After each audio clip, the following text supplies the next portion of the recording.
Dekabrın 20-sində Azərbaycan Dövlət İqtisad Universiteti və Hədəf Şirkətlər Qrupunun təşkilatçılığı ilə Bakıda 3-cü təhsil menecerləri forumu keçirilib.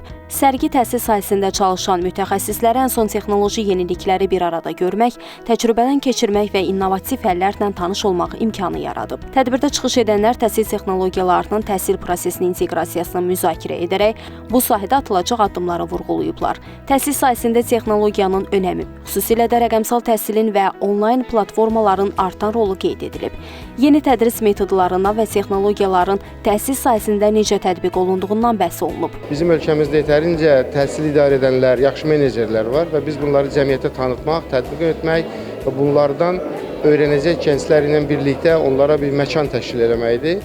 Artıq 3-cü ildir ki, çox uğurla davam edən təhsil menecerləri forumu bu il belə deyək, UNEC-lə həyata keçirilir. Keçən il Pedaqoji Universitetlə birlikdə həyata keçirmişdik. Məqsədimiz həm təhsil, həm də menecerlik. Məhz bu universitetdə də keçirməkdə məqsədimiz elə bu menecerliyin deyək ki, digər tərəfini tətbiq etməkdir. Müasir dövrdə bütün sahələrdə olan sürətli inkişaf özünü təhsildə də göstərir.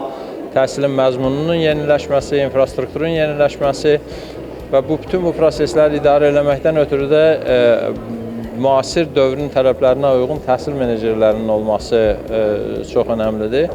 Bu təbiidir ki, təhsil müəssisələrində bu işlər aparılır.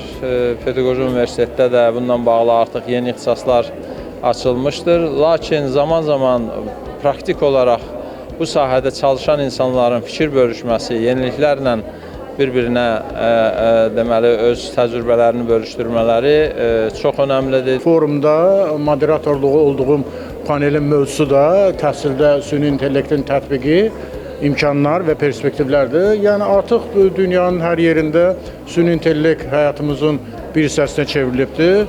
O cümlədən də təhsil sahəsində. Yəni artıq əvvəllər o təhsildə rəqəmsal alətlər bir alət rolunu oynayırsa, indi dünyada bir müzakirə predmetidir ki, süni intellekt ortaya çıxandan sonra bu təhsilin bütün paradigması necə dəyişəcək, nələr baş verəcək. Bugün biz burada bu mövzunu müzakirə edəcəyik ki, Azərbaycan təhsilində də süni intellektin imkanlarından necə istifadə etmək olar, bunun faydası nədir, burada hansı risklər var, bunun etik tərəfləri nədən ibarətdir? Tədbir panel müzakirələrlə davam edib. Tədbirdə müasir tədris metodları və rəqəmsal yeniliklərin təhsil sisteminin inteqrasiyası müzakirə olunub.